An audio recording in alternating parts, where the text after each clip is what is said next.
I'll tell you a little bit more about Cornwall Voluntary Sector shortly, along with the purpose and the outline for today. But I just want to start by introducing the team who are with me today online to make sure we get the most out of this conference and you have the best experience ever.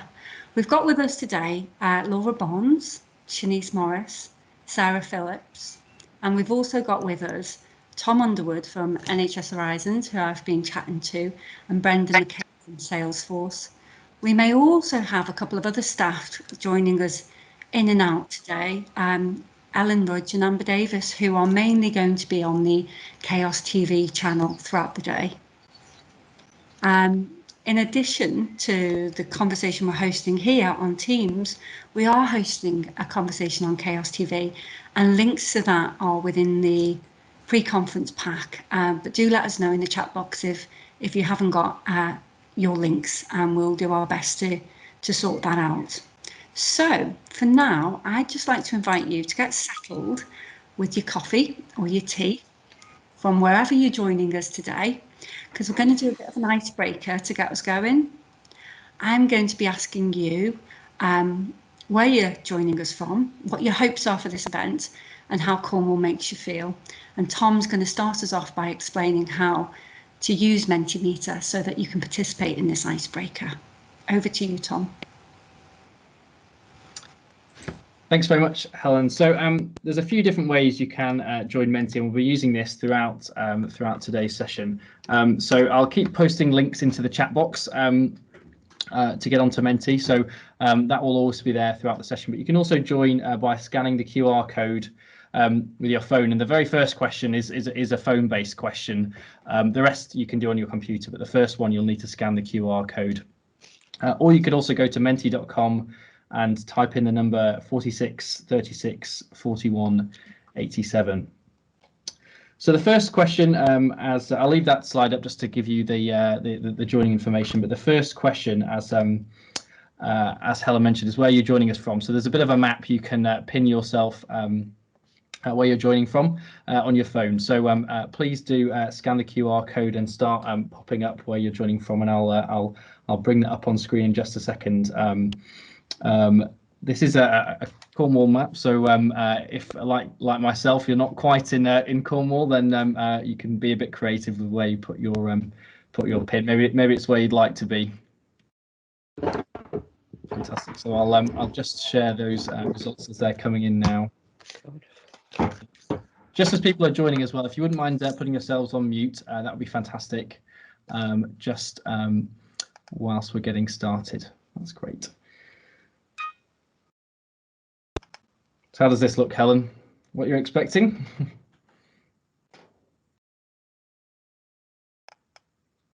You're just on mute, Helen. I'll keep myself off mute. There's a question about how you scan your QR code in the chat box. That's a good question. So I'll have to just bring that up again. But just as I'm sharing the results, it might be easier if you go onto on your phone browser and go to www.menti.com. and use the code 46 36 41 87. You can join on your phone that way as well. I think we've got most people have been successfully putting in where they're joining from, which is fantastic. Yeah, lovely. Some people are near me. We'll have another go.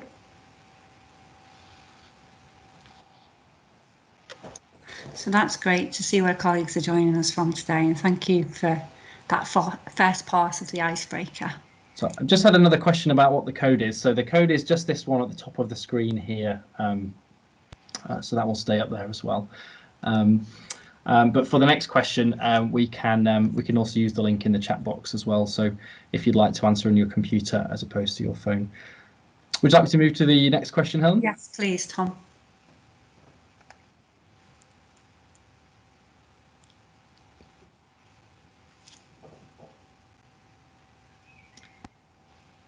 So what do you hope to get out of today?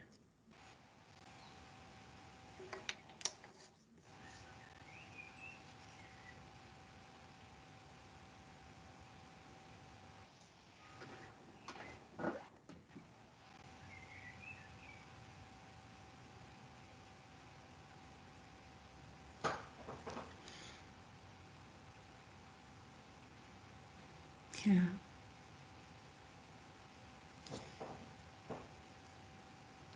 Answers coming in thick and fast, which is great.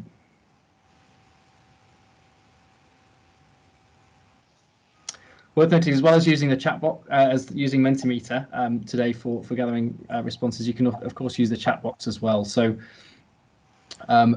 if I can see a lot of people are looking to connect, so chat box is a great place to do that. Also, I've just noticed a couple of people saying they struggling using Mentimeter on their phone.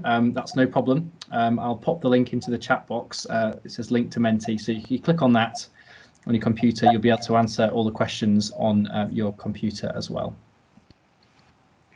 So I'm just going to read out a few things, Tom, that's coming through. So collaboration and connection is really strong in community, and inspiration is coming through as well. And, you know, hope is coming through as a strong one. And making organisations more visible is another one, and an opportunity to learn. So lots coming through there, Tom. Can deliver on that.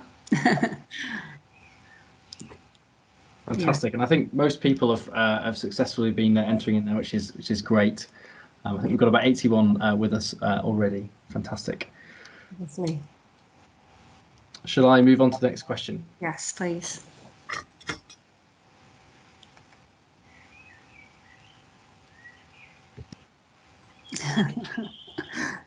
Quick fire on that one.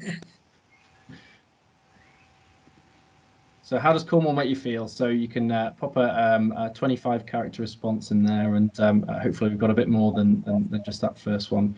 That's great.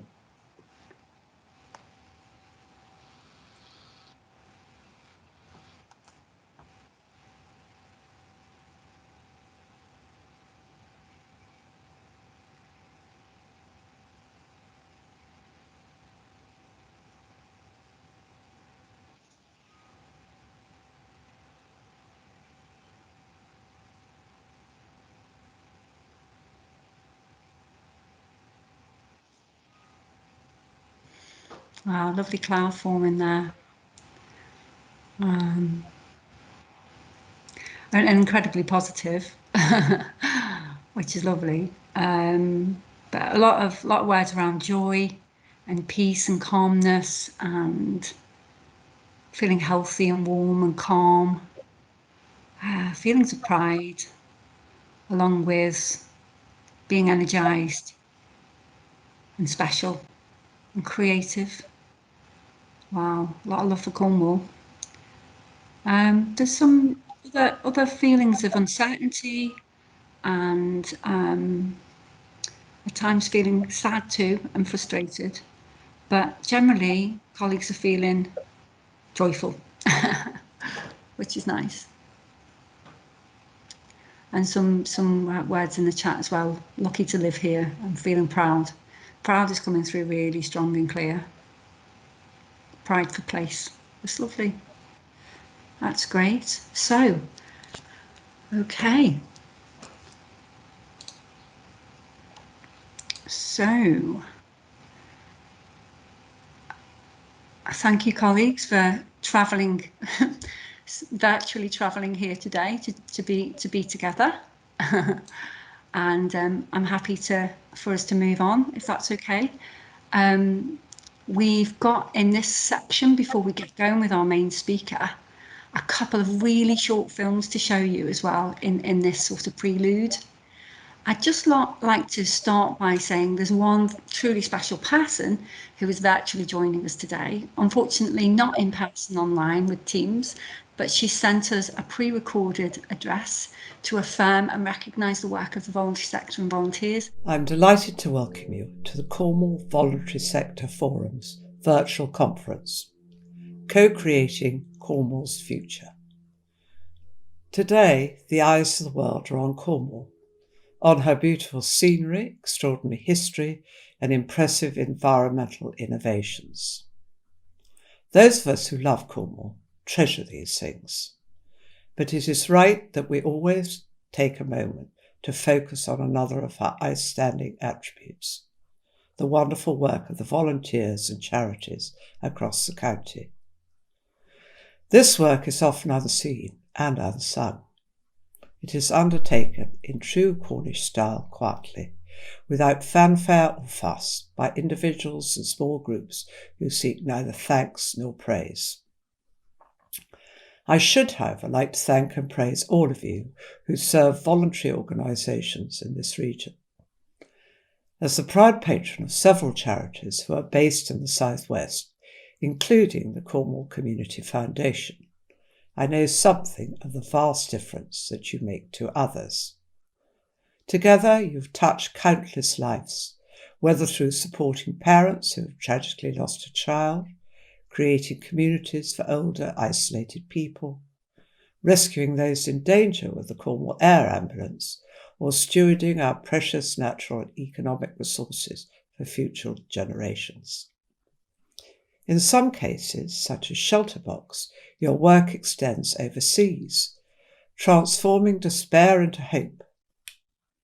Each of you, to quote the poet Charles Causley, breathes reassurance as an upholding presence.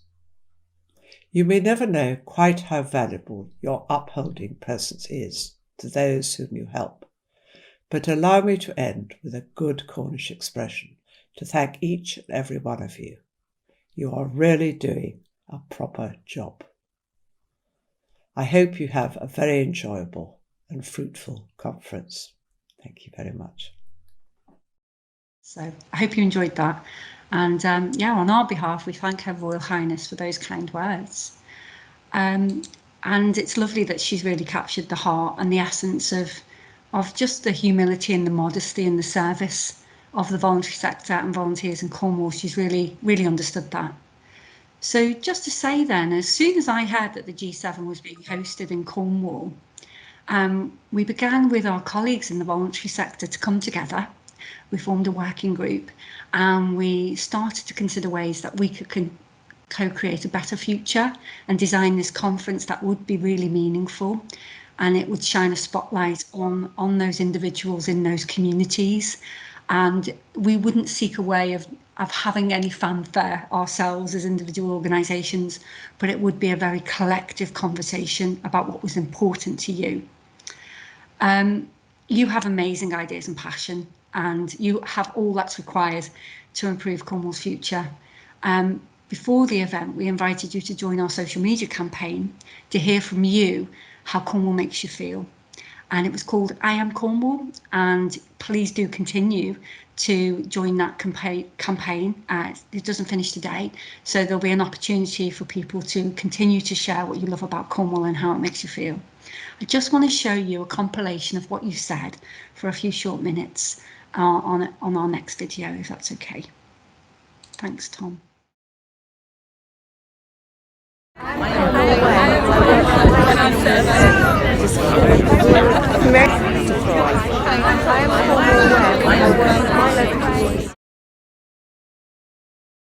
I'm Cornwall when I'm walking in the mizzle and speaking Cornish.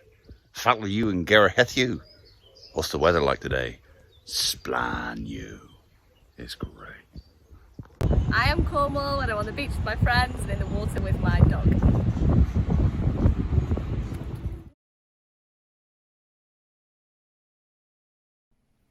I am Cornwall when I know that life down here isn't always as easy as it might seem. But I'm also Cornwall when I'm swimming in the sea and I think life really can be as great as it seems. I am Cornwall when I'm playing tennis. I am Cornwall when I'm volunteering in the community. I am Cornwall when I'm in the garden and the sun's shining. I am Cornwall when I can smell the salt and the seaweed on the air and the call of the gulls. I am Cornwall when I'm surfing. I am Cornwall when I'm taking long strolls over soft golden sands with my wife, children and my little dog Charlie. I am Cornwall when I'm out chilling on my balcony with this gorgeous boy. I am Cornwall when I'm driving and stuck behind a tractor, but I have beautiful scenery all around me. I am Cornwall when I feel completely at home and full of inspiration. I'm Cornwall when I'm at the beach. I am Cornwall when I'm down a mine in the morning, I'm kite surfing in the afternoon, and I'm riding my bike in the evening. I am Cornwall when the rent is high, but I get to swim in the sea every day. I am Cornwall when I am cultivating my Cornish hedge, protecting our environment. I am Cornwall when I have the largest pasty in the world. I am Cornwall when I can go for a bike ride on a sunny evening after work. I am Cornwall when I'm at work and then afterwards I get to skip down to the beach and have a beach fire with my friends. I am Cornwall when I go down to the beach to do a beach clean and a local Cornish family with young children runs up to me and says, "We've already done it and the beach is now clean." I am Cornwall when I'm down the beach with my dog Rosie after work, every evening if I can, enjoying the sound of the waves, the beautiful sea air and the lovely views. I am Cornwall because Cornwall has the most wonderful communities in the entire world.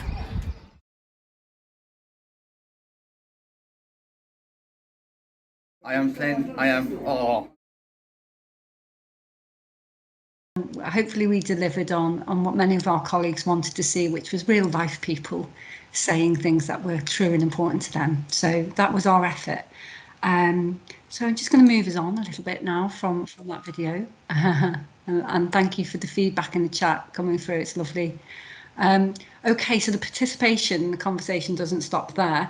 You've got lots more opportunities to do your IAmCornwalls, and there should be some instructions as well. The hashtag IAmCornwall on your social media, on our social media, and we're going to give you a little bit of information about our social media in a moment. Obviously, you now can all use Mentimeter as a tool, so we'll be asking you some questions today to get the mind focused on bright and brilliant ideas. And over on Chaos TV, we're hosting a live conversation all day. And my team, Ellen and Amber, are having conversations with young people in the garden, doing lots of artwork. So we'll be hearing from them and their voices and what they feel is important to them. So this conference then, it's designed to call out the gold in you and if you're bringing one idea today, one good idea, then rest assured when you walk away today, at the end of this conference, you'll be going home with lots of ideas, hundreds and hundreds more, and that's a great return on investment. So today we have the potential to co-create the Cornwall that we're dreaming about, and it's less about our opinions about what somebody else should be doing, and it's all about our ideas and what we could do. So we're bringing it back to you, we're bringing it back to Cornwall and the Isles of Scilly, and we're looking to create those conditions together to sow your ideas into more fertile soil so we can watch them grow and produce fruit. So please focus on ideas and solutions that are within your gift in Cornwall. There's plenty of those big conversations about global issues happening, as you know, across in Carbis Bay. And I'm sure many of you would love to give your opinion to those leaders. But today it's about you, it's about us, and it's about co-creating a better and brighter future for Cornwall. So we want to get quite action orientated. And then after the conference, we'll talk about how we're going to harvest those ideas and give them back to you in our post-conference brochure. So then the aims of today, a little bit about Cornwall Voluntary Sector Forum for 1 or 2 minutes to just set the context. Cornwall Voluntary Sector Forum brings together the voluntary sector to create solutions and solve problems. We've been doing that I've been doing that from day one of the lockdown with my colleagues in the voluntary sector. And together we've been building alliances between organisations because together we know we're stronger. We're working alongside voluntary sector pioneers, innovators and trailblazers, and all of them seem to be filled with passion about improving the future for people in Cornwall and the Isles of Scilly. Together, we've co-designed this event. So this isn't a Cornwall Voluntary Sector Forum event. It's not about my organisation, my team. It's about us. And we've co-designed this to inform, inspire and motivate you collectively to create new ideas, which will bring forward new solutions and fresh hope. Some of the things that you were saying earlier in your word cloud. So as those world leaders come together over at Carbis Bay, seeking to deepen their cooperation and resolve global issues, we're coming together because we love Cornwall. We love the people, we love the places, and we want to build a future where those people prosper and those places thrive. During this pandemic, there was no stopping us in our desire to find solutions and do what was in our gift to do. We unleashed our ideas and resources into the crisis, and as a result, people received the care and support they needed in the ways they needed it most. Government leaders need you. The people of Cornwall need you. They need you to be strong and agile and adaptable and resolute in your determination to serve those in your care. So today, we hope to inspire you and enthuse you to co-create a better future for Cornwall. If you will allow us to harness your passion, we will help you to unleash your potential into the communities around us. We have an amazing lineup of presenters and facilitators who are brimming with expertise and experience to share with you. You don't have to be rich or powerful to have a great idea. Ideas are like seeds, which are pregnant with hope and potential. Today, you may be carrying just one great idea, but as I've said earlier, when you leave, you will be carrying hundreds of new ideas. So what comes to us as seed today will go to the next generation as blossom. So without further ado, let's take a quick look at the conference overview for today. Yeah, just checking. I was there. Okay, so we're going through the registration and icebreakers. I hope you've enjoyed that. I've certainly enjoyed your feedback, and I hope you equally enjoyed the opening videos. In a moment, I'm just going to give a little bit of the housekeeping overview before I introduce our first speakers, Tom Burke and Emily Stevenson. And following that, you'll have an opportunity to engage with Emily and Carolyn Cadman, and specifically look at all things around the environment.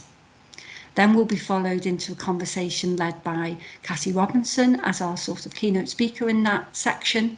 And again, you'll be given 2 opportunities to join in a workshop, a show and tell, and a conversation around all things economy with Rob Shorter and Sarah Marsh.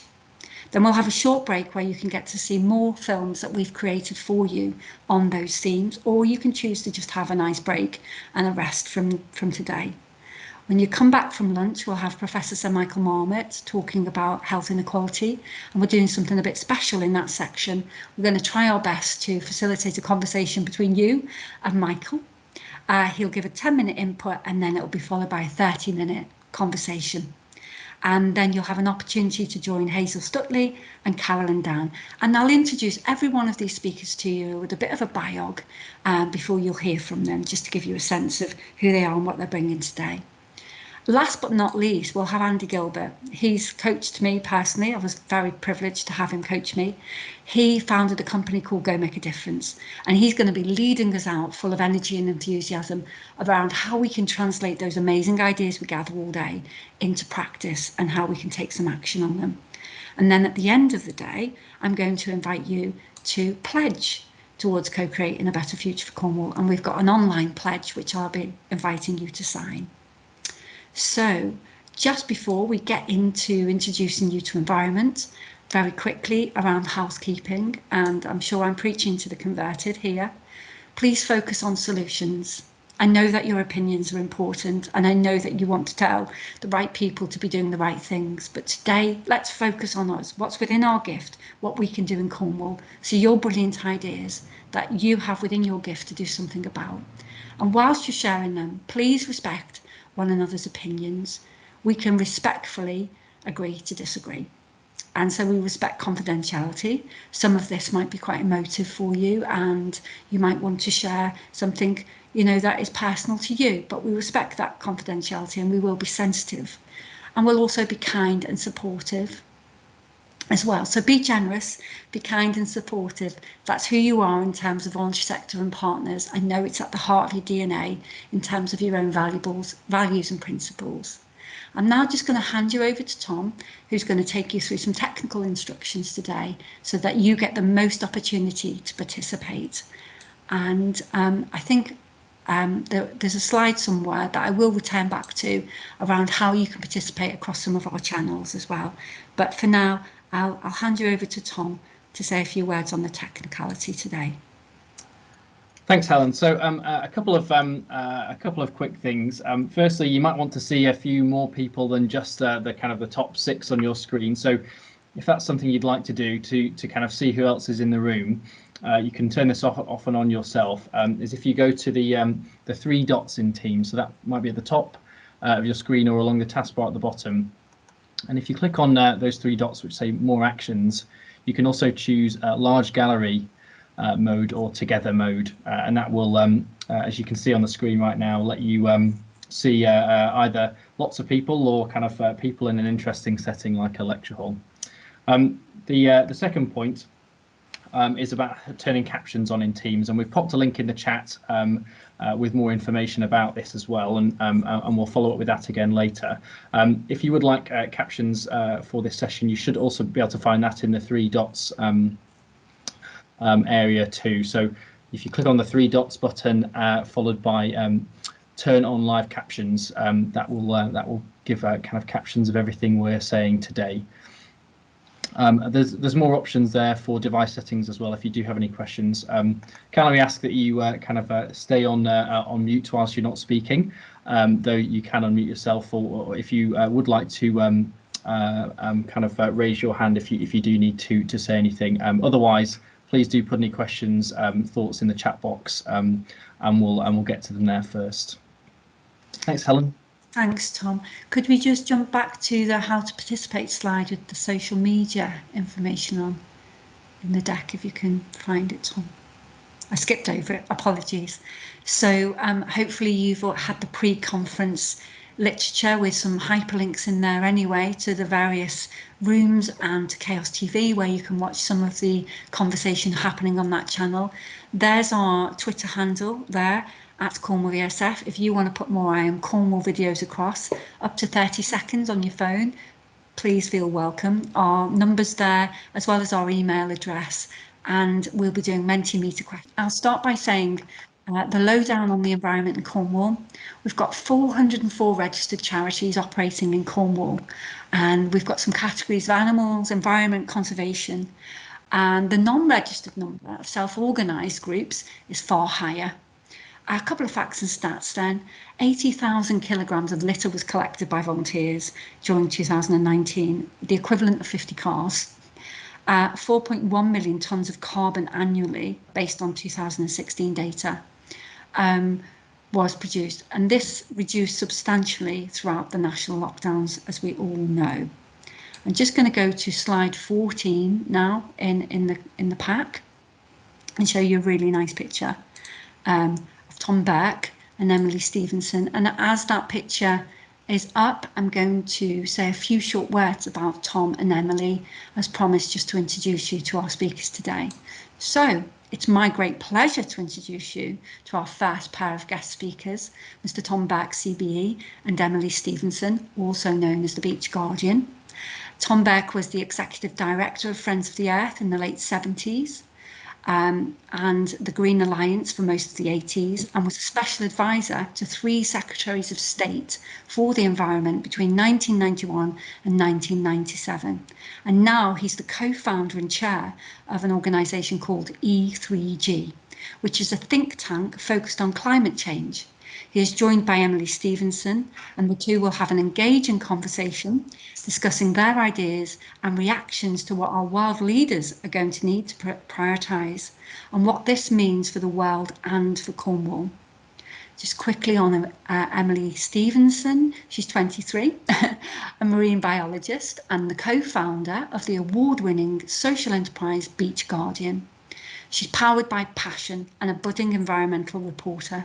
She has a weekly Tune In Tuesday video blog and plenty on social media, which reach 8 million people worldwide. She regularly features on BBC Spotlight and recently took part in the official youth engagement group for the G7 2021 in the Climate and Environment Policy track on the Youth Forum. It is this encounter, coupled with her experience of volunteer action, that informs her workshop. So I'm wondering whether we have Tom Burke and Emily Stevenson with us. There we go. I'm going to hand over now to you both for this next section of the conference. Thank you. We had a chat about how we would do this session because we span 50 years of environmental activism. And so what we thought would be quite interesting was just to have a conversation between us about how that has looked and been as an experience over that length of time. So I shall ask Emily some questions and she'll ask me some questions, and we'll just see how the conversation develops. Think of this as a live podcast, if you like. But between us, it's quite a range of experience, and there's been an enormous change in what way the environment is seen and indeed the environment in itself. But what hasn't changed is the enormous passion of people to do something about the environment and to be direct and help themselves. So I was curious to ask Emily, what moved her to go beyond just getting annoyed about the state of our beaches? When I started, we did not live in an age of the level of distraction that's available to young people today. There was no social media, there was no streaming, there were a lot less things to take your mind, as it would take your attention away. So I'm really curious as to how you managed to overcome all those temptations and start doing something. Well, I suppose my temptation was the beach, so I got quite lucky to have that as my own sort of natural resource. But thank you so much, Tom, and it's really lovely to be here. So I suppose what transitioned me from being an annoyed young person to an empowered young person is quite simply hope. When I first started on this marine conservation journey, I was kind of on my own. I was going at it solo and I was just cleaning the beaches.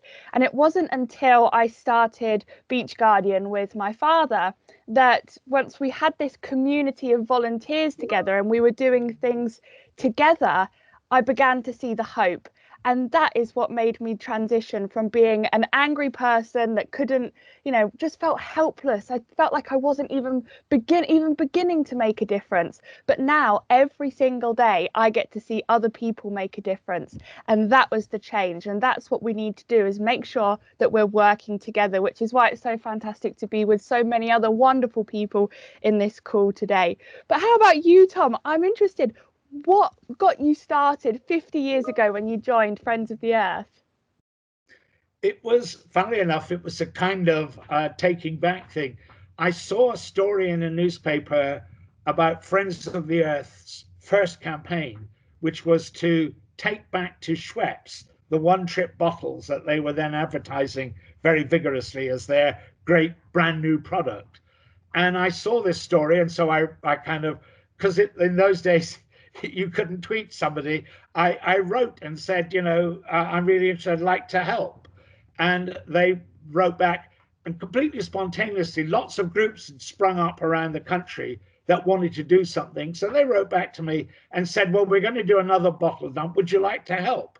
And so my very first experience in Friends of the Earth was getting together with some other young people and organizing to take back our bottles. And of course, exactly the same experience, I think, as you had, of finding there were other people who felt like I did. And I love the phrase you used, that you stopped being annoyed and you started being empowered. I'm afraid it took me far longer to get around to understanding the importance of being empowered. Yeah, it has been a huge kind of uphill climb, I suppose, especially when you're tackling plastic pollution. It's relentless. You do one beach clean, you go back to the same beach the next day, the new tides come in and a fresh wave of plastic has come in. But if we do it together, there's slowly going to be less and less to pick up. But speaking of being hopeless and it being kind of relentless, I'm interested, have you ever considered giving up? No, actually, I've never considered giving up. I've thought at times I might want to do something else as a career, if you see what I mean, but I've never thought of giving up on the environment. What I discovered about a cause is very interesting. You start off thinking you own the cause, and after a while, you realize the cause owns you. And I think that's an important discovery. And so, in a sense, it's been the arrow of my life, really, this cause. And when I think about why, partly it's the people, just as you've experienced that same thing of just the enthusiasm and energy and passion of other people catches you up. But it's also partly because of a lot of the books I read at the time. And it was that feeling I wanted to do something about these bigger issues, not just the bottle dump, but that I realized were connected. So it was reading Rachel Carson's Silent Spring. It was also reading literature. I was very influenced by the Beat poets who were very popular in the 60s and 70s. So it kind of touched in a bit to the zeitgeist. But how about you? I mean, there isn't the same sort of zeitgeist around as there was in the 60s, where young people felt you weren't being a proper young person if you didn't rebel against something. But I suppose I am rebelling against something. My mum still thinks I don't have a real job, so I suppose I'm rebelling against society in that sense. But I found it really interesting. And by the way, my mum is super proud of me. I don't mean to say anything about my mum, but I find it really interesting what you said about how we don't own the cause owns us. Because I had this sudden realization this week how people have always asked me, why do you do what you do? What is it about the environment that makes you want to protect it? And I've always kind of gone, I've grown up, I've been very fortunate to grow up on the coast. I have this connection to Cornwall and to the ocean, and that's why I want to protect it. And this was on World Oceans Day, and I was trying to think of how to perfectly pull together exactly, why do I actually do this? And I was having a look through some old family photos, and I found this photograph of me when I was probably about 3 years old, and I'm floating in the ocean in this rubber dinghy, and the look on my face is just pure happiness. And in that photograph, it captured exactly what I've been trying to say for the last 4 years that I've been doing Beach Guardian. And the reason that I do this is because the ocean gives me life. That is kind of my purpose. That is who I am. And in that photograph, I could physically see that. So that's now why I have to give my life back and give my life to the cause and protect this ocean, because I need to see photographs of my children, hopefully, fingers crossed, don't have any yet, having that exact same experience of just pure bliss, of just floating in the ocean and just feeling so relaxed and peaceful. So that is really, I suppose, my purpose and drive behind it. I'm very interested in the importance of your own experience of the environment, because of course I grew up in the northeast corner of Plymouth, practically in Cornwall, northwest corner of Plymouth, I should say, practically in Cornwall, and I was surrounded by creeks and woods, and so I always had exactly that same intimate kind of experience of the environment, and just a horror of seeing it changed in a sort of brutal and kind of crude and unthinking way. But I think more conceptually or more emotionally, again, being from the 60s, I just got very cross at what people were doing to what I thought of as my world. And I was just cross at that and wanted to stop people doing things. And actually, I still feel the same 50 years on. So I'm afraid you're in this for life, Emily. You've given yourself a life sentence on that. But the issue that dominates my kind of agenda at the moment is the climate. And in lots of ways, it's the biggest of environmental problems, because if we can't solve that one, we, in a sense, will find it more difficult to solve all the others. So I wonder what you're thinking about climate changes and how you think, and of course it affects the ocean as well, but also how it's going to affect Cornwall. This is a really interesting question because, I'm not a climate scientist, and my background is kind of in marine biology and in plastic, but this year I had the most phenomenal experience to, as I was introduced perfectly with my lovely introduction there, thank you. I've spent the last kind of 6 months working on the youth engagement group for the G7. And through that, a lot of the discussion was about climate change. And suddenly I was immersed in this kind of pool of youth experts in climate change. And something that I'd never really given a huge amount of thought is the social side of climate change. You know, I'm a biological scientist, so I always try and think of, you know, how is this going to affect ecosystems and animals. But what shocks me kind of to the core is this whole kind of system that's now in place where the Western world predominantly are contributing to the negative impacts of climate change and the degradation of the natural world. And this is disproportionately impacting minorities in the global south who are really not contributing to these issues at all. And I really believe that in Cornwall we could be subject to something similar. How, from what I see and from my experience, we have this sustainable community ethos, and could actions across the rest of the country negatively impact our lives here? So I think on a social level, I think there are huge negatives that may be coming to Cornwall, but also I think that Cornwall has a lot to contribute to, in that we can show that there is a different way of doing things, a different way of life. Everybody says, you know, Cornwall is like a different world. Everybody just kind of takes a breath, slows down, and kind of gives back to the planet. And I think that's kind of a model that everywhere could adopt. What about you? I certainly agree very much with what you've said about the social dimension of climate change, which we don't, in a sense, hear very much about.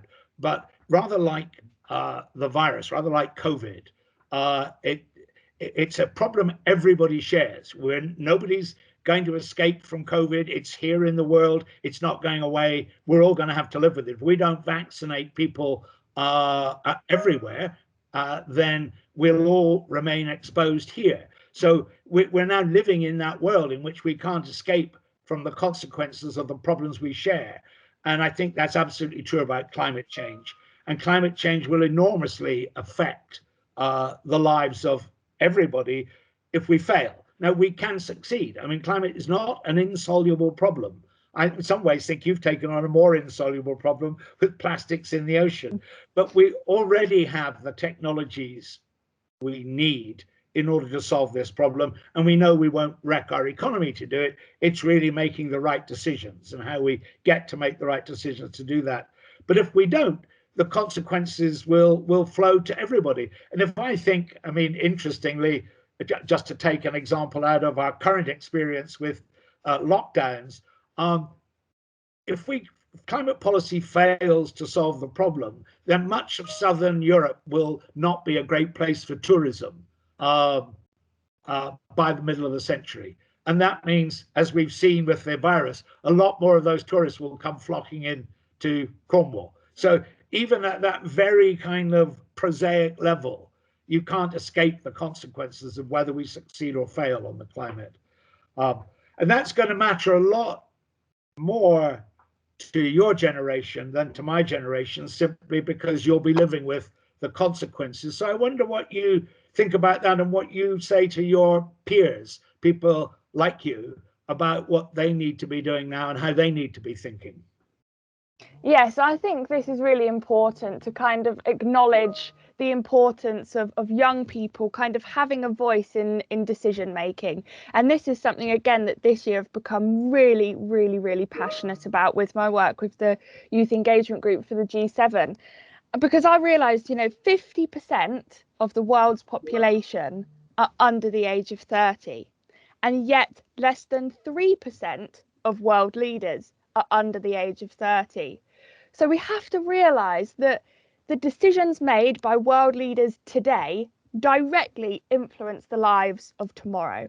So why are the voices of tomorrow not included in those discussions? So something that is so important for me is that youth councils and youth forums are listened to and included in these levels of kind of international decision making, because as you say, we will be kind of disproportionately impacted by these legislations. For example, the 2011 tsunami in Japan, thousands of people lost their lives, but the vast majority of people that either lost their lives or displaced were young people. Many of them were at school during when the tsunami hit, and they were separated from their families. And were young people consulted in the crisis management? Were young people consulted in the fallout from that? Absolutely not. So we need to be including the voice of the youth in all discussions, because I know I hate the phrase, it's so cringe. Young people are the future, and they deserve to have a say in what that future looks like. I couldn't agree with you more, Emily, about the importance of hearing that voice. But I'm going to ask you to think about how to solve a problem that really vexes me. Young people don't vote as much as old people. And that's a real problem when, as exactly as you say, those decisions that are taken are going to affect young people's futures more than they're going to affect my generation's future. So what can we do to get young people to copy you in terms of doing something, but do it by voting as well as by cleaning up a beach?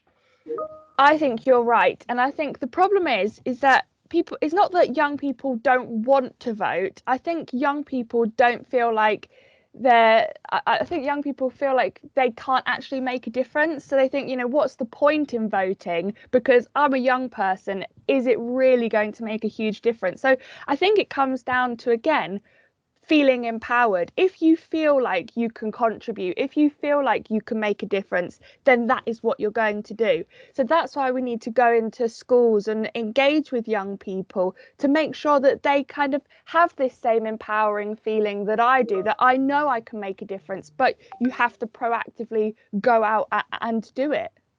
One of the reasons I asked you that question is that one thing that's very clear to me is that young people listen more to other young people than they do to old people. So it's really important that people like you, who feel like you, talk to other young people about voting, because there are all kinds of ways in which we can contribute to making the environment better. But at the end of the day, the big decisions are taken in rooms we don't get into by people we do vote for or don't vote for. And if we don't make a difference there, then a lot of the other differences we can make get a bit more limited. But it's kind of interesting talking about that and these big decisions when just around the corner from where you're sitting, some of these very big issues are being discussed by the world's top leaders. And I wonder what your hopes, expectations are for the G7. What are you looking for to come out of these meetings? Yes, speaking of rooms we can't get into, that is definitely a room that we cannot get into.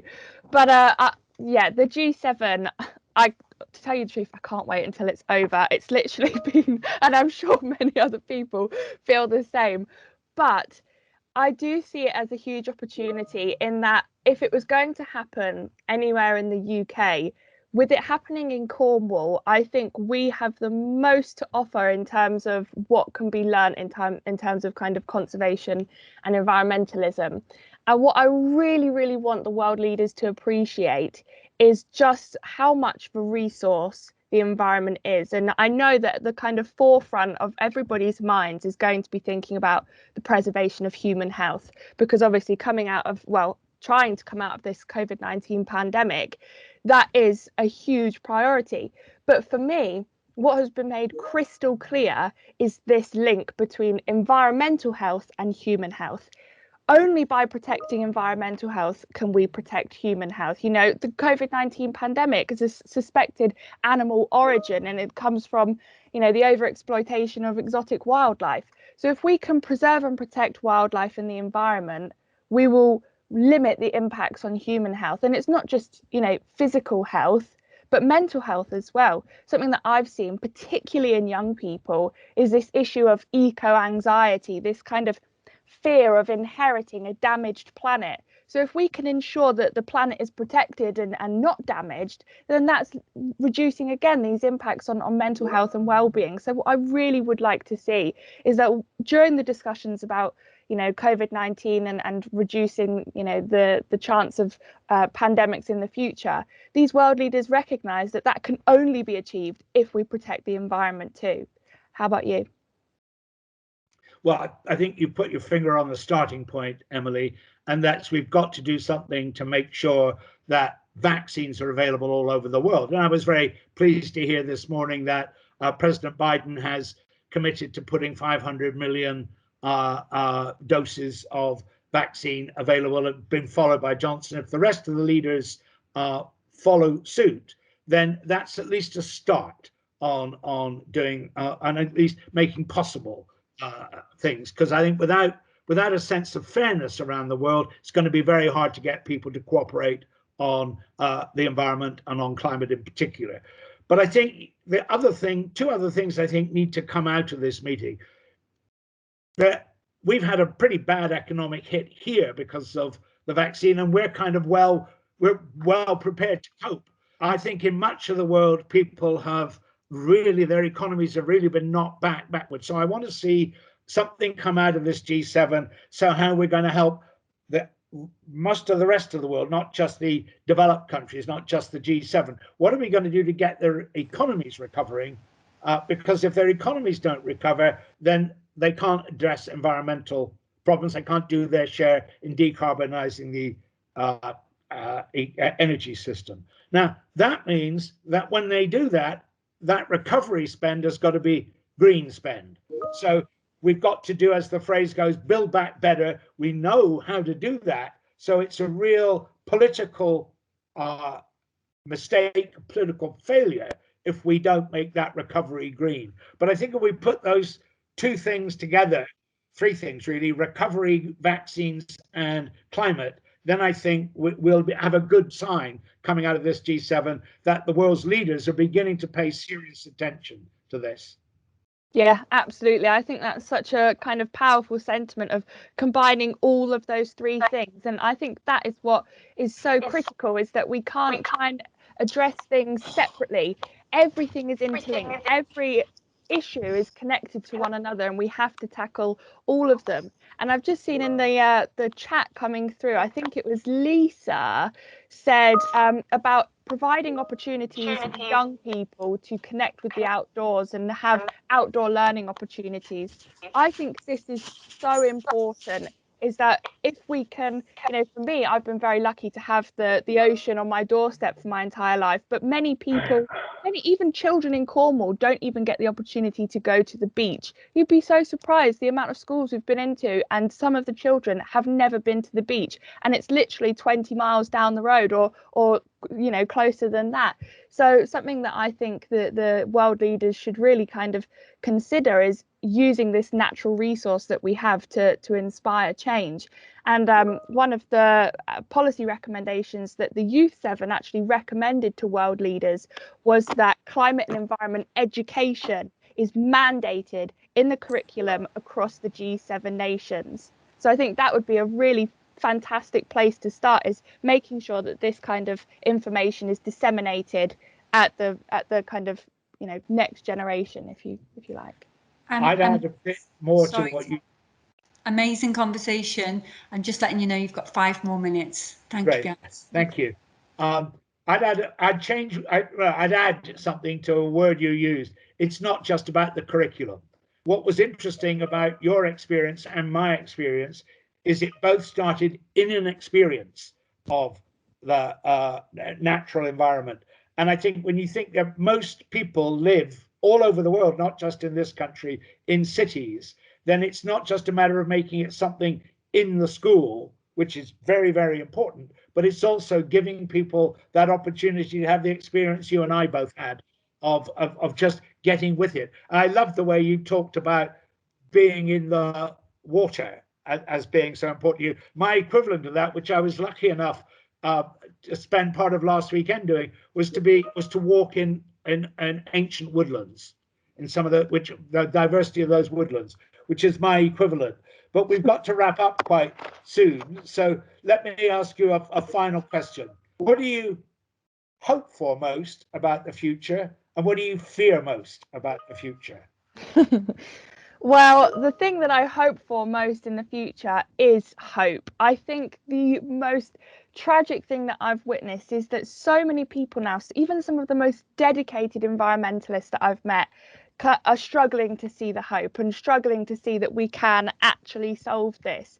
It is so important that we realise that there is something that everybody can do to contribute to this environmental movement, and everything does make a difference. I think so many people, think that volunteering requires so much sacrifice, but it really, really does not. Even just, talking about the planet is contributing and making people connect to it. And once people are connected, they want to protect it. So I think people really need to acknowledge and feel that there is absolutely hope and we can turn the tide on this. My biggest fear is that people won't do that. And, there have been times myself that I hate to admit where I've kind of watched documentaries or had a particularly bad beach clean and I've thought, oh my God, what can we do? But then those moments are always instantly followed by this kind of hopeful feeling in that I've seen a beach, it's covered in plastic, I spend a few hours cleaning it or a few minutes and it's clean. And I'm like, actually, yes, I've made the difference and I have changed kind of my attitude to this. And what I once thought was hopeless, I now think is hopeful. How about you? But for your hope and your fears for the future? What gives me most hope is the common decency of most people. And that's true not just in this country, but around the world. And we saw that on display when the virus first hit and the lockdown. And then to surprise of the experts, most people did what they were supposed to do without being compelled to do it, because that's how most people are. When there's a problem, they share. The reflex of most people is to help each other deal with that problem. So my hope is that we retain that level of response from people. It's a level of response that people in this country who haven't had a pay rise and have got real problems about their economic future, still, whenever you have a telethon on TV, manage to cough up 30 or 40 million pounds to help other people. That's what gives me hope. That's an enduring characteristic of people. What I fear most is that our political leaders will continue to fail to touch that hope, to tap into that hope and to use that hope to do better things. So my fear is a political failure, and my hope is the basic decency of human beings. Hear, hear. Well, that is amazing. I have absolutely loved every minute of your conversation, Emily and Tom, and I'm sure our colleagues have here today. And I feel a lot more inspired, seeing some claps there, a lot more inspired and a lot more hope-filled. You've captured the very essence of humankind. You've shared your passion, and you've made some amazing points, and you've generously given some amazing ideas. And I can't thank you enough. It was absolutely wonderful. I'm delighted it's recorded. I've got reams of notes, but just three highlights for me, two highlights that came out of that. For Tom, 3 top critical things was recovery and vaccines and climate, and common decency and a belief in doing the right thing, and those world leaders getting that and connecting with that. And for Emily, the strength of volunteering, that you can do it, it's within your gift. And when you connect people to the planet in that way, they are inspired to protect it. So that really shone through in what you said today. And now what we've got is an opportunity for our colleagues to answer a question on Environment 2, and we can hear from them their thoughts and feelings. So I'm just going to go very quickly back to my slides. Yes, slide 15, if that's okay, Tom. So slide 15 coming up as a question for you on Mentimeter. Cornwall Council declared a climate emergency in January 2019. What can you do? So this is back with you in that connection that Tom and Emily have really amplified today. What can you do to help reverse climate change in Cornwall? What's within your gift? What can you do? What's in front of you to do? So that's our next question. Over to you, Tom. Thanks very much, Helen. We've already got responses coming in thick and fast, which is fantastic. So the link to Menti is in the chat box again, but you can also head to Menti, use www.menti.com, and you can type in the code 46364187. So that's the code at the top of this page here, and that will let you enter your responses to that question. So the link in the chat, or you can head to menti.com and type in the code. Thanks, Tom. And as we can see, as Tom said, you've got some amazing ideas there around reducing travel, around recycling more, young people being more accountable, as Tom was highlighting there, around world leaders, giving up the car and more respect, that faith in humankind and decency, support groups, inspiring, cleaning the local beach so it's clearly hit home, conservation. Yeah, and those important themes linking environment and health to well-being as well. So amazing. And what really came through is young people and their voice and their, being emboldened to vote, and their vote changing the course of decision-making directions. So that's wonderful, colleagues. Thank you so much. And thank you again, Tom and Emily. And colleagues, I'd like to invite you to unmute, or if we can unmute all our colleagues, Tom. And if you'd like to give Tom and Emily a clap, you are more than welcome to do so. And we'll send them out with our appreciation. So if we can unmute and give them a clap.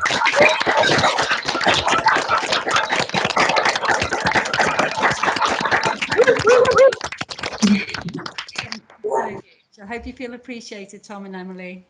Thank you. Thank you. Lovely. Okay, so we're going to move on, and we're on schedule, which is amazing.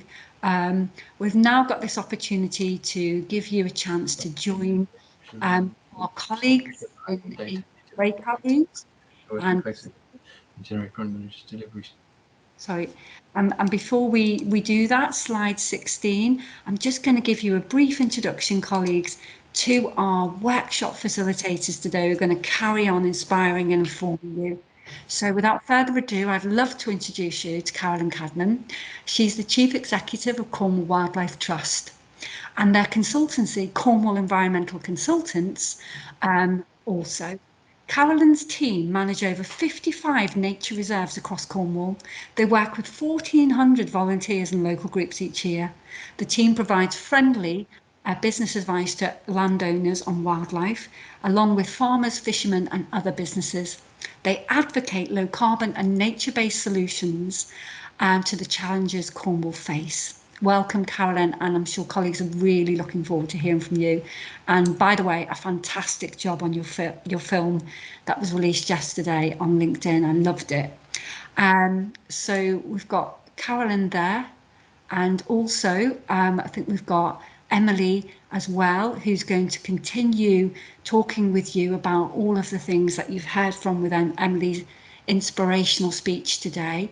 And I'm going to hand you over to Tom to tell you about how you join Emily in the breakout room. And if you want to stay and listen to more about Carolyn's speech on the Cornwall wildlife, then please feel free to stay here in this main room.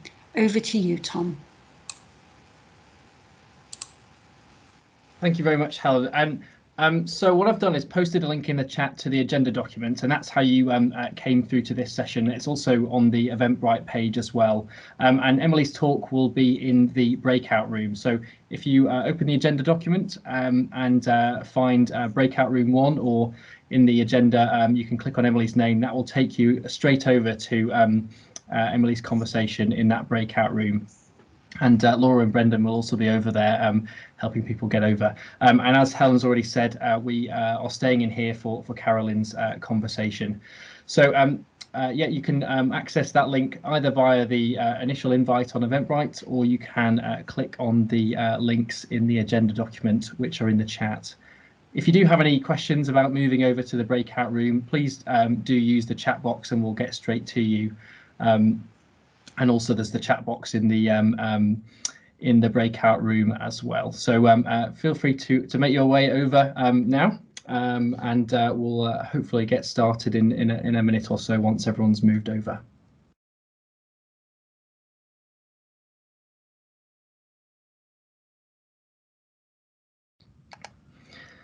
So just a reminder, Carolyn's session is in this room, so you can stay here for Carolyn's session, and Emily's session is over in the breakout room with the link to that in the agenda.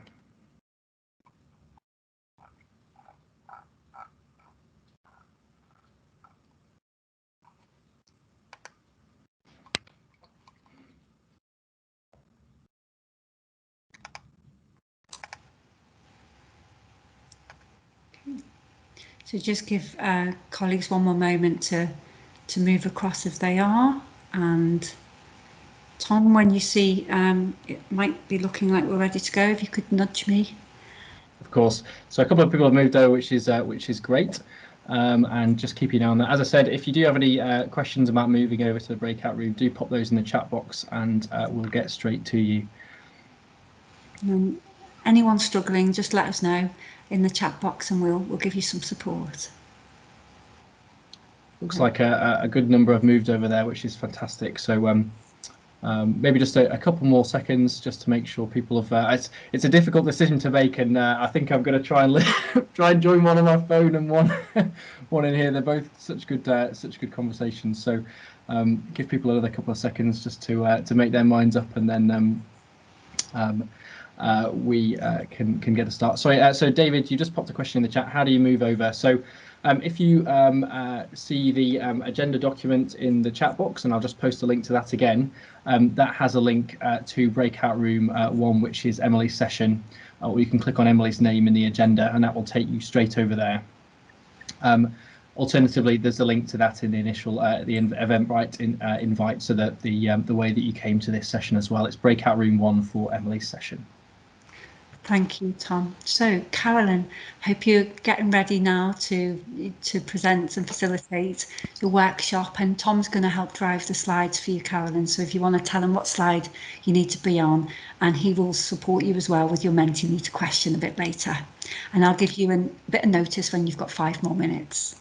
Okay, thanks Helen. Helen. Thanks, Helen. Hello everyone, nice to see some familiar faces, and from my screen you're all sat in a lecture theatre, which is quite fun. I quite like this together mode on Teams. So Tom, if you want to just crack on and get the slides up, that would be great.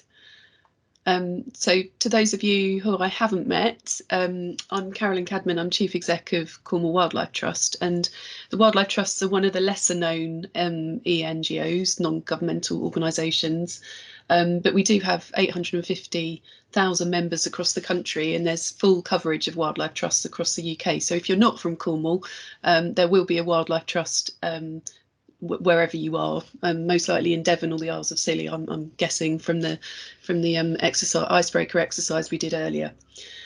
So on the map in front of you, the map of Cornwall on the right hand side, all the white dots on the map are Cornwall Wildlife Trust nature reserves, most of which are open for public access all year round, even when there's ground nesting birds. So you can go along and enjoy those nature reserves at your pleasure, and they're all on our website. So if you want to find out where they are, that's cornwallwildlifetrust.org.uk.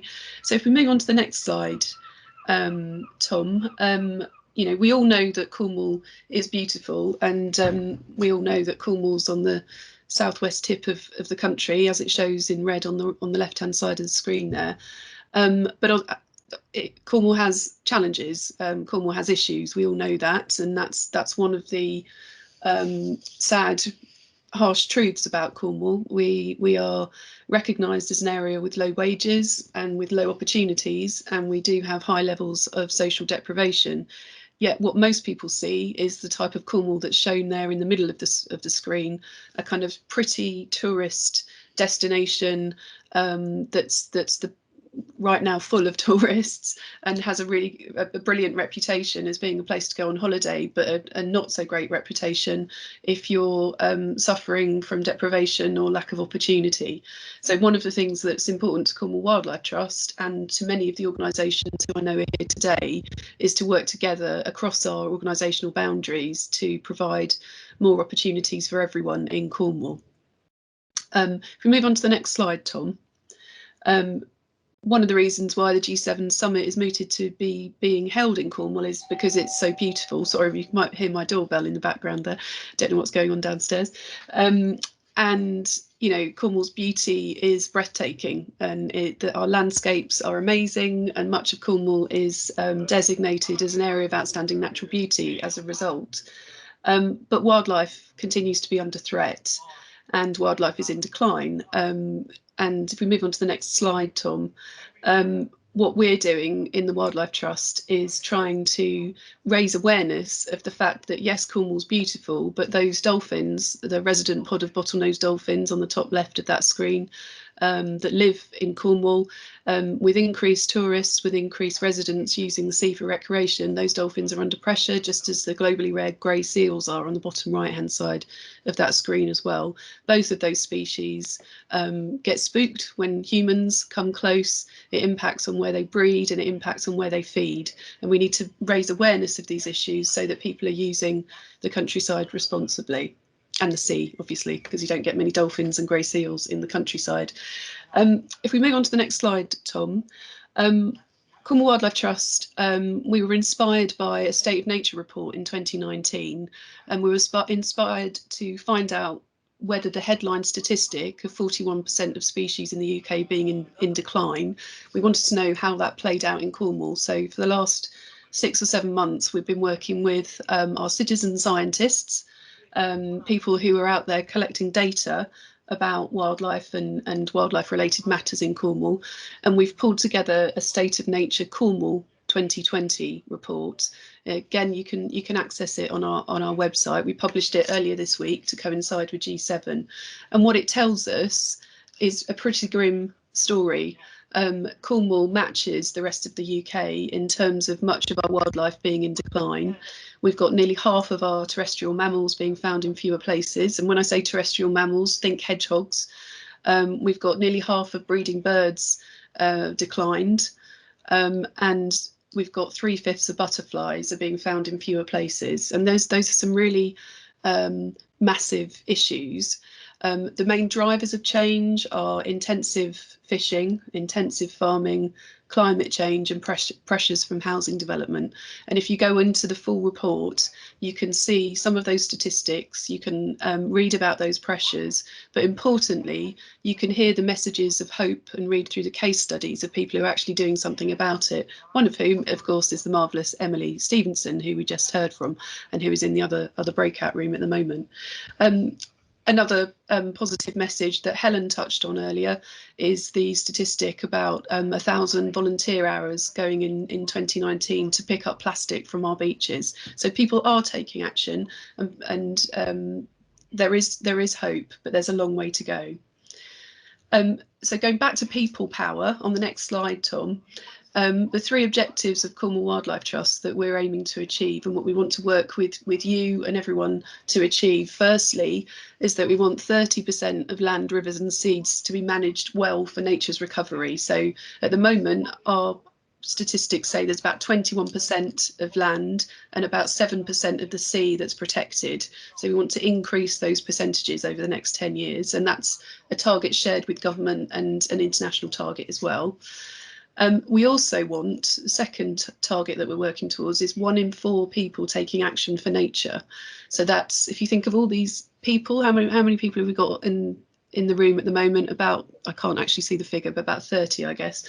If 1 in 4 of you are taking action for nature, the behavioural science says that 1 in 4 is a bit of a tipping point. And if we can reach 1 in 4, then people power will start to increase it from 1 in 4 to 2, 3, or everyone taking action for nature. So we've got 30% land, rivers and seas, 1 in 4 people taking action for nature, and ultimately we want to reverse the decline in nature that is so well highlighted in the State of Nature report. But to tell you a bit more about how things might be different in Cornwall and beyond, we've made an animation, and I thought that might be rather than sitting listening to me, let's play the animation, Tom, the first video, and let Hannah Stitful, Springwatch presenter, give you a vision of how things might be.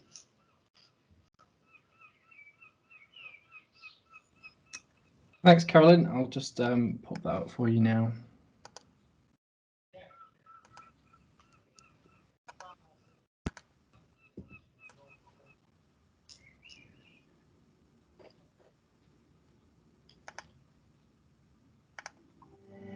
A thriving natural world is essential for our health, happiness, climate and future.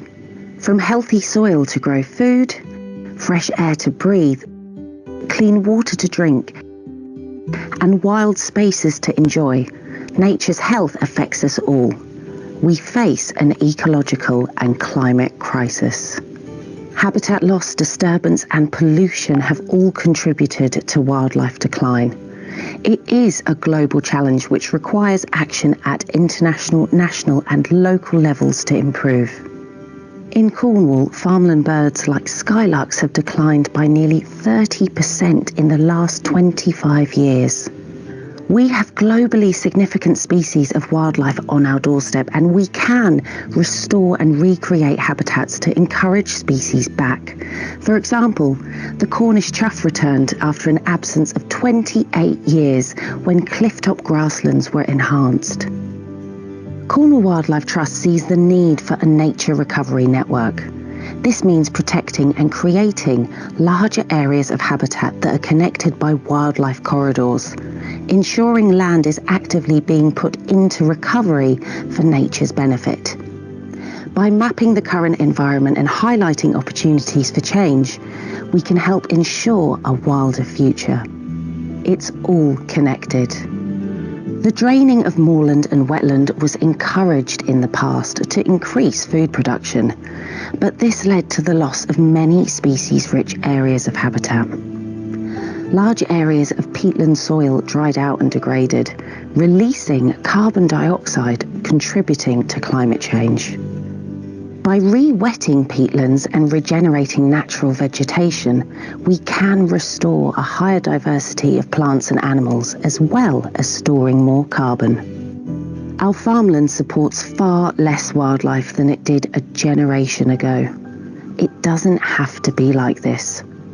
Cornwall Wildlife Trust is working with farmers who are using regenerative farming techniques, reducing their use of pesticides and artificial fertilizers, and restoring soils and wildlife. In many areas, land is farmed right up to the banks of rivers and streams. This leaves little space for streamside wildlife and means that soil, pesticides and artificial fertilizers are easily washed in, polluting the water. Expanding on Cornwall Wildlife Trust projects such as trialling the reintroduction of beavers would lead to more natural dams to filter pollutants, pools for wetland wildlife, and a slower flow of water, which reduces flooding. A few landowners are choosing to rewild their land. Rewilding is where natural processes are restored as far as possible, like introducing a mix of domestic grazing animals to mimic the effects of ancient herbivores that once roamed across the land. The aim is to let nature take care of itself, forming dynamic mosaics of scrubland, woodland groves and opened grasslands, supporting a plethora of wildlife. Roads create impassable barriers for many species. By building green bridges or designing tunnels at known crossing points, wildlife can move around more safely and relocate if needed as the climate changes. At home, we can unlock wildlife and turn our urban spaces into green jungles by creating hedgehog holes, building bug hotels and ponds, and embracing natural gardens. Our town planners can work with nature, introducing wildlife corridors and urban meadows for both people and wildlife to enjoy. On the coast, our sand dune systems are home to an array of birds, plants, reptiles, beetles and butterflies. Sand dune species like ground nesting birds are vulnerable to human disturbance. They will not breed in areas where dogs run off the lead. Conservation management like cattle and pony grazing helps to maintain a diverse mix of vegetation types, in turn allowing more wildlife to thrive. Cornwall's landscapes are our biggest asset for tourism. On our beaches and in our seas, pollution and wildlife disturbance is a big problem. We can all help by doing a beach clean, limiting use of pollutants upstream, and ensuring that mammals such as seals and dolphins are given plenty of room when humans explore our coastline and clear waters. Cornwall's iconic fishing industry is world famous. Our seas need protection from overfishing and its unintended impacts on other marine wildlife. By supporting fishermen who fish sustainably, we can influence continued improvement in the industry for years to come. There is much to do, but together we can bring nature back and create a wilder Cornwall. It's all connected. A network for nature that gives wildlife the space to recover for the benefit of one and all. Visit cornwallwildlifetrust.org.uk/connected to have your say. So I hope that gives you an overview of what we are aiming towards, sitting underneath those stats that I talked about earlier. And we've got lots of funding bids in at the moment to try and generate more income to work with more people to achieve those outcomes and to work across the voluntary sector, and some of which are in partnership with many of the organisations here today, including Tarn, who I need to get in touch with and update on one of the particular funding bids. But Tom, if you could move to the second video straight away, that would be great, because we've got some real people now talking about the environmental work that they're doing as a volunteer to inspire you. And Carolyn, you have 5 minutes left. Yeah, great, that's perfect. It's just coming for you now.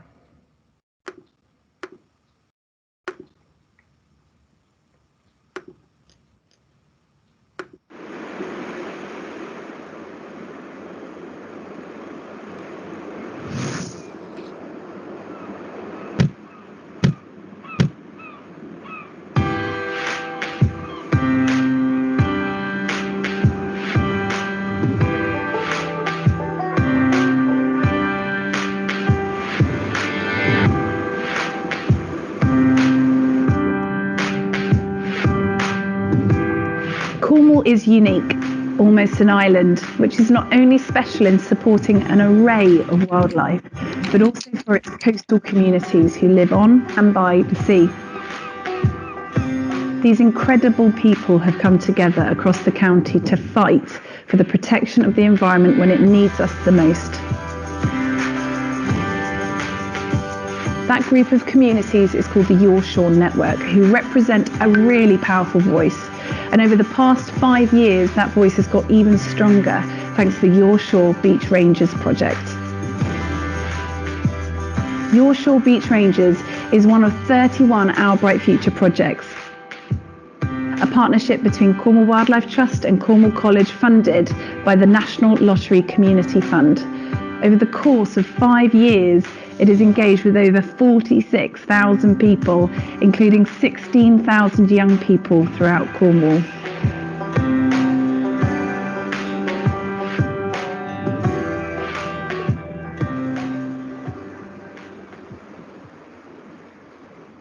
My name is Jax Keenan and I'm the Community Engagement Officer for the Your Shore Beach Rangers project. The Your Shore Network is made of 17 community-led marine conservation groups. They're totally run and led by volunteers, and the network itself is unique to Cornwall. It's basically people working together to protect their local coasts and marine life, and together the network covers most of Cornwall's coastline.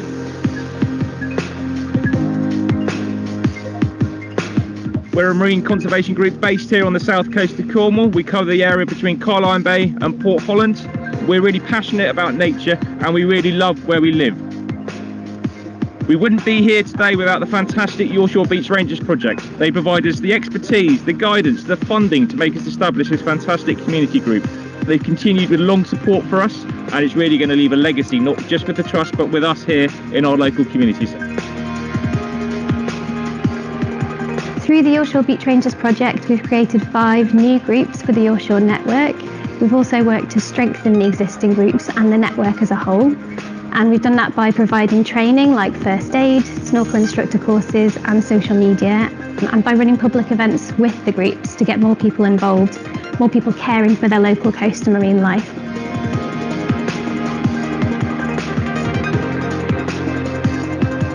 We've been out today with the Yorkshire Beach Rangers, splashing about in the pools with our snorkels and finding all sorts of marine creatures and marine life. Blennies in holes, all sorts of crabs and lots of beautiful sea anemones.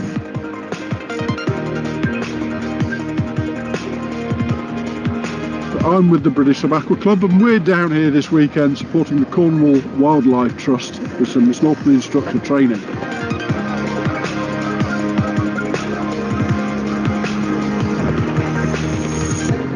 I've had a really exciting morning here today on the beach where I've been learning to train as a snorkeling instructor. It's been a fantastic opportunity for me and for the group because we can then take these new skills that we've learned back to our local area to teach children and adults locally about snorkeling and get them out into the marine environment, which is really cool.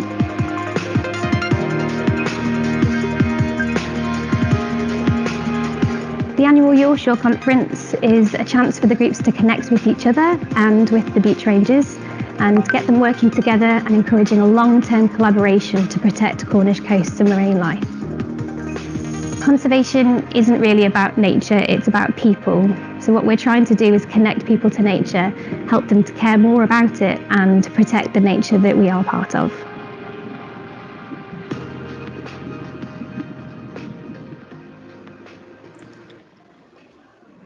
Tom, I think we can leave the video there if that's okay. My name's Brenda. And that was the bit I wanted to share with people, because that's the bit I find most inspiring, is just hearing the people who are doing it, and the passion and their passion is infectious. Actually, if you get to chat to any of the marine groups, they'll soon recruit you and get you involved.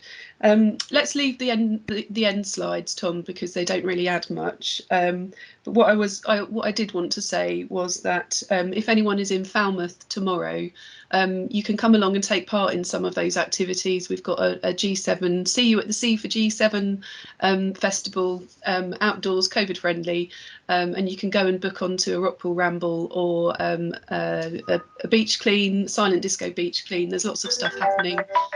Go on to Cornwall Wildlife Trust /G7, I think it is, and you'll see the events listed. But there was one question I wanted to end with, which was, how does nature make you feel, on Menti? But I don't know whether we have time to do that anymore, or whether Helen, you want to move on. What we can do, Carolyn, is we can get our colleagues back in the room from the breakout room, and we can answer that question together, if that's okay. Great. And whilst we're waiting for them to come back in, could we again put our cameras on and our mics off mute and give Carolyn a round of applause for that amazing workshop and those films? Thank you. Thank you.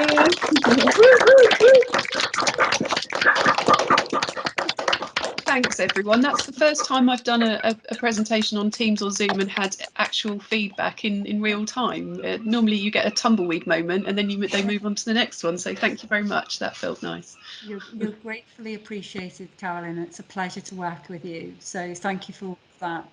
I'm just going to ask Tom whether colleagues are... Sorry, my line broke up. It was coming sort of through my computer on the landline, and so I'm ringing you back on my mobile now. I do apologize. If people wouldn't mind just putting themselves on mute, that's great. As coming back from discussions, this is always the kind of we're all still chatting. So thanks very much. And sorry, back over to you, Helen. Okay, so why don't we do the Mentimeter question that Carolyn has asked our colleagues, and see how we feel about nature together. So the link to Menti is in the chat, same link as we've been using before, and the results are coming in thick and fast again. So I'll share that with you, and then just make sure that everyone is joining back from the breakout, if that's okay, Helen. Thank you.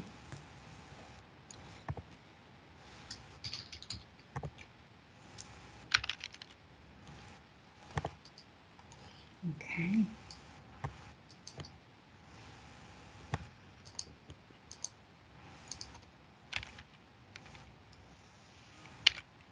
Okay. So Polly's, you're sharing that you feel relaxed and calm and peaceful when you're out in nature, and you feel energized and refreshed and happier and more positive. So you showing that you're really connected to nature, and therefore hopefully, Carolyn, people will feel more inclined to protect it and get behind your cause and join one of your groups. I know for me personally, I am obsessed with rock pooling and shells, as everybody knows. So I definitely love nature and feel totally connected to it. Welcome, hello. Hi.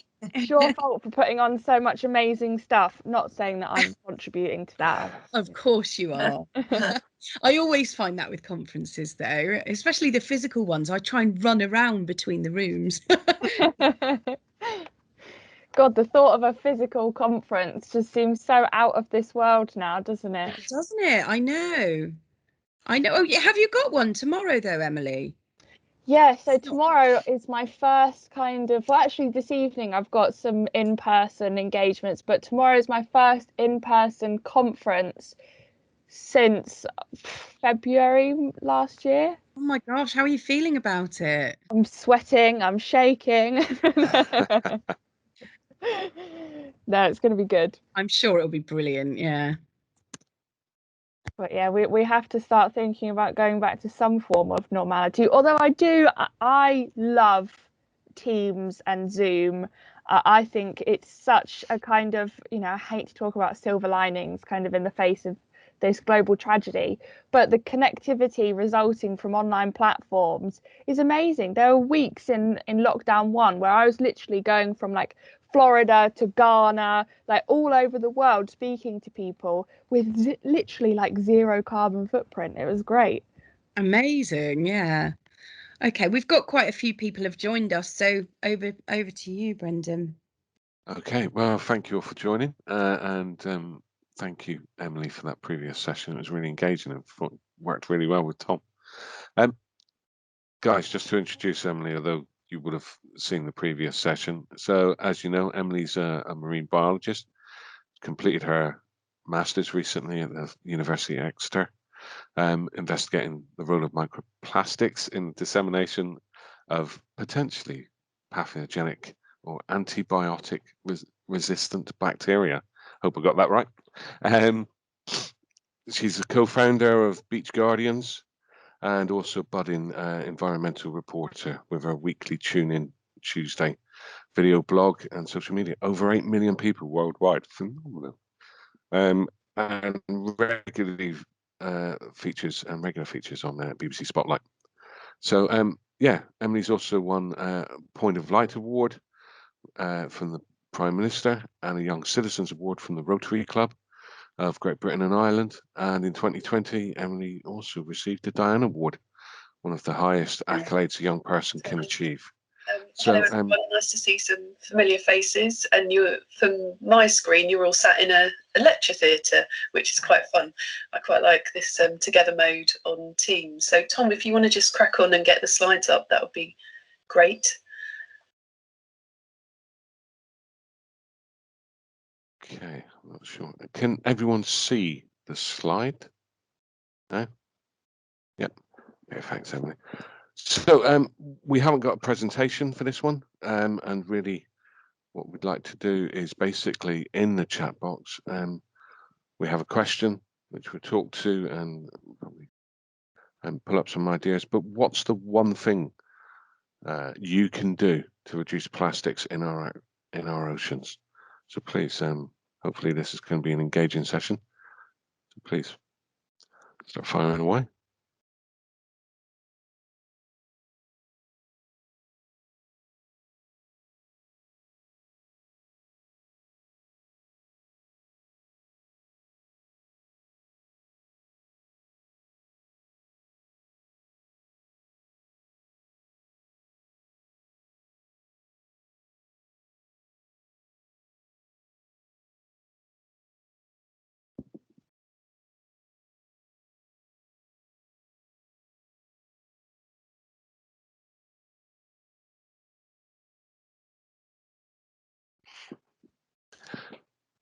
getting quite a few about beach clean.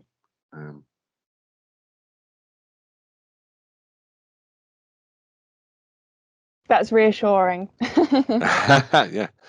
Interesting point from David saying don't throw it into the sea. But of course, I think, Emily, a lot of what ends up in the sea wasn't actually originally put there, was it? Yeah, I think the perfect way to kind of describe the plastic pollution issue, I think, is this analogy that I literally always use. So if you've seen me do a presentation before, you've definitely heard me say this. But if you have a leaky sink in your bathroom, you wouldn't spend year after year mopping up the floor, you'd fix the tap. It's the same with plastic pollution. We've got this spill of plastic on the floor, on the beaches and in the ocean, but we've still got the tap running. So we have to fix the tap as well as cleaning up the floor, which is why it's so great to see, you know, that people are saying beach clean and taking it out of the environment, but also education, buy less plastic and stopping it at the source. But yeah, you're totally right. I mean, on our beach cleans, I would say 1% of what we find was actually littered onto the beach. The rest is washing in on the tide. So it's very difficult to identify the actual source of where this waste is coming from. It's estimated that 80% of plastic in the ocean comes from land-based sources. So it's coming from, you know, human waste, human litter. But what we're actually finding on the beach was probably not actually dropped onto that beach. But this is the whole problem, is that we're all connected. Every environment is connected. I heard this fantastic radio interview probably about 3 years ago now. And this guy said, you know, what's me eating a cheeseburger in the middle of London got to do with the polar ice caps melting? And I heard that and I was like, oh, come on, you must know. But then I listened to it again and I was like, actually, how can we expect people to know that, you know, the link is there between everything you do in London, in Cornwall, wherever, does impact the rest of the planet? It's the same with plastic. If you drop a plastic bottle in the middle of Truro, it's going to go into the river and it's going to go into the ocean. Yeah, and I think it's interesting some of the points that we're getting on the sort of shopping and buying less plastic. One of the disheartening things I found during the first lockdown was supermarkets suddenly using more plastic to wrap individual pieces of fruit, that sort of thing. It becomes a knee-jerk reaction at times and a default product for people to use. Absolutely. The knee-jerk reaction we've seen hugely with COVID-19, something that's kind of a huge negative to come out of the pandemic, is that people have this kind of perceived sterility of plastic. They think that just because something is wrapped in plastic, it's going to be cleaner and therefore less likely to be contaminated with COVID-19.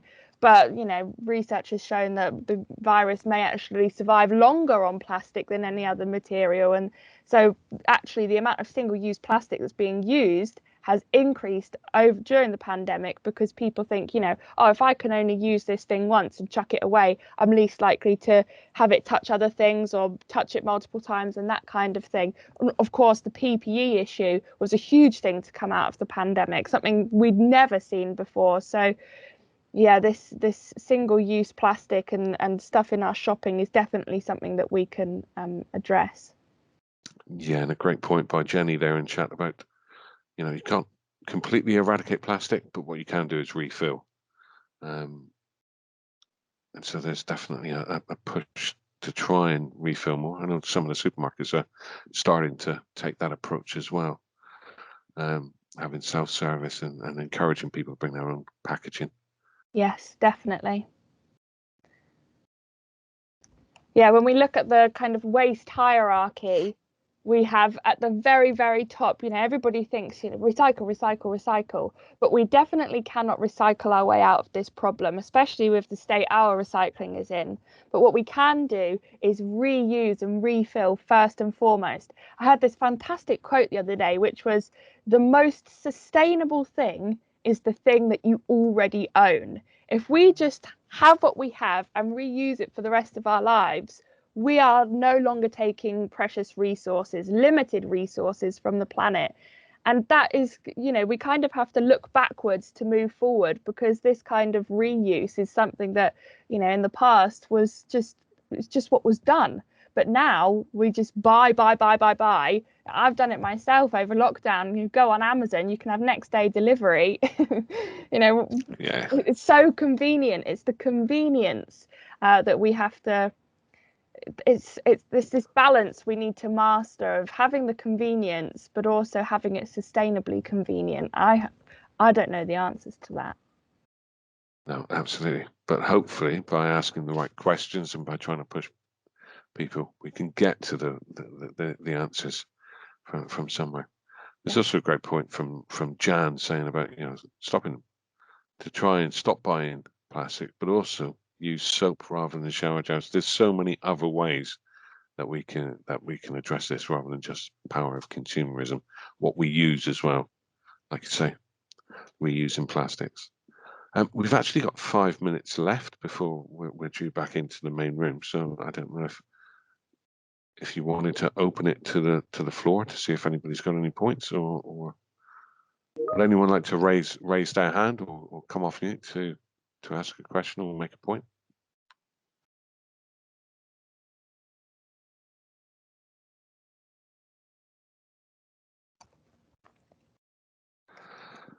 And Emily, I think one thing I'd like to ask is, just since you've been with the organisation, since you've been doing your work and the great work that you're doing, are you seeing an improvement? Are you seeing a ray of hope? I can tell you for fact that the beaches where I am in North Cornwall are cleaner than they were 4 years ago. And, you know, anecdotally, people visiting the coast are saying that it's cleaner than it was, you know, 4 or 5 years ago. But that isn't because there's less plastic in the ocean. That, of course, is not true. There's more plastic going into the ocean every single day.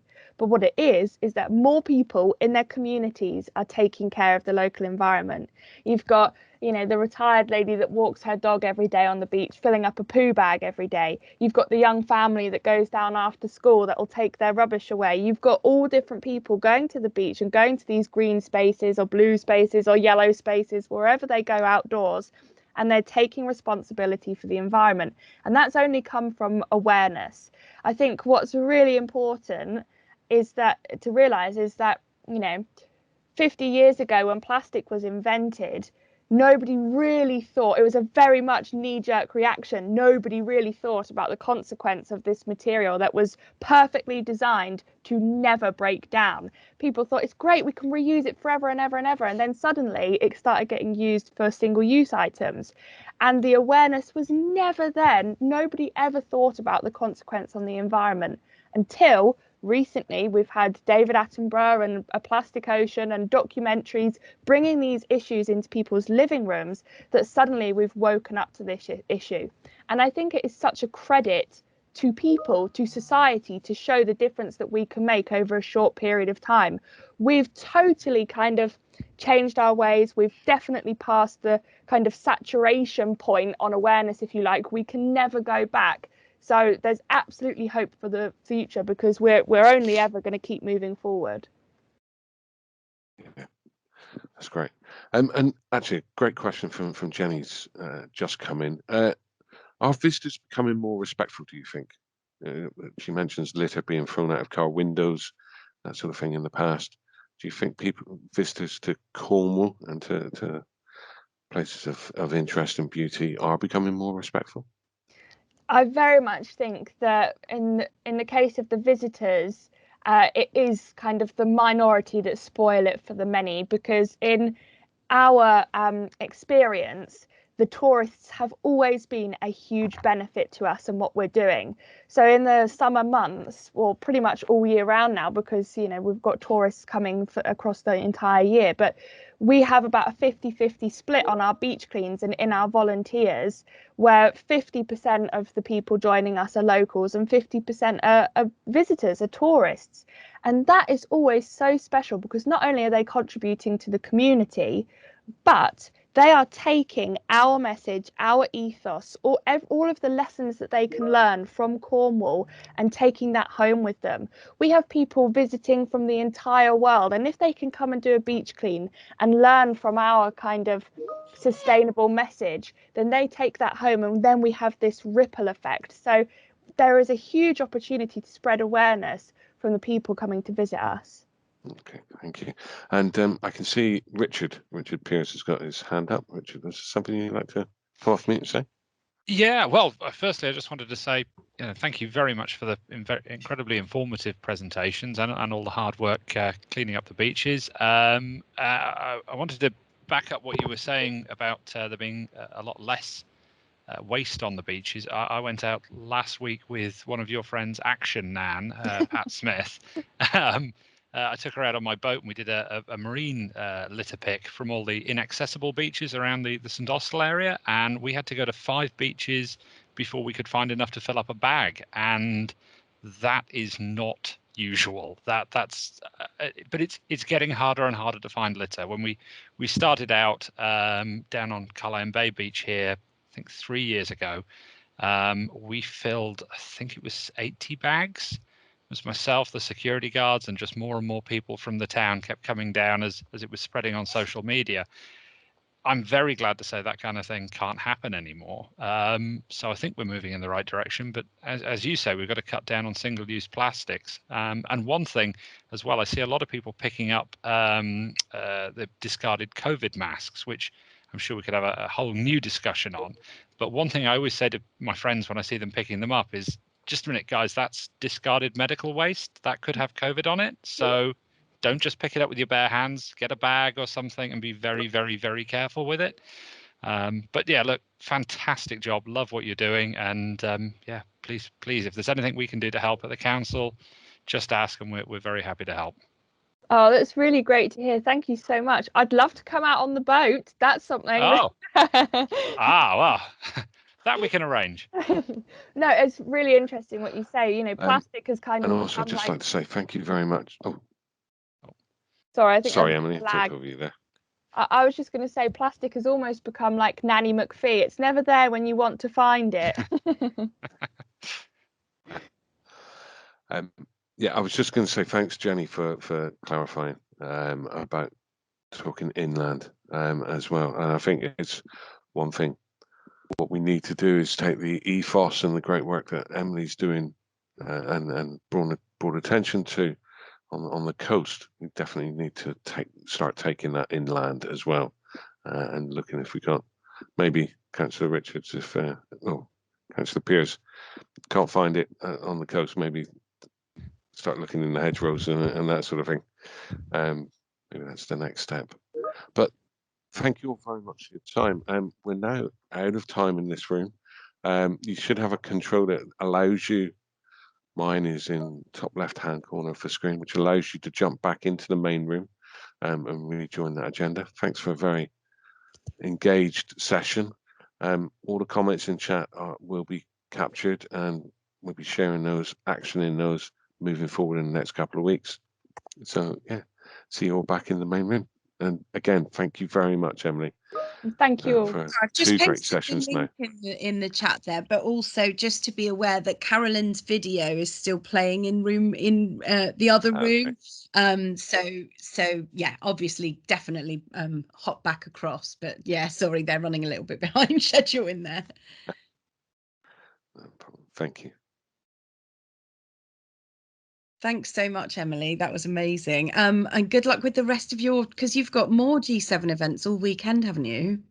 Yeah, so I'm just about to go into the Southwest Business Council conference to start this one. Yeah, it's going to be fun. Just can't wait till Monday. And I've never said that before in my life. Yes, I feel the same. Well, thank you so much. Have a great weekend. Thank you so much for including me. I think you know it's going to be a fantastic rest of your event. I heard who was it? Fiona? Have I made that? Not Fiona. Someone was talking on the radio about this event yesterday. Oh yeah, Amber was on one thing, and Helen was with Tiffany Truscott on another thing. That was it. Yeah, that was it. and she said VCF, and she got the name wrong. Oh, bless her. Tiffany did. Yeah. All right. Well, have a great rest of the day, and thank you so much again. Thanks, Emily. Thank you, Emily. Thanks. Bye.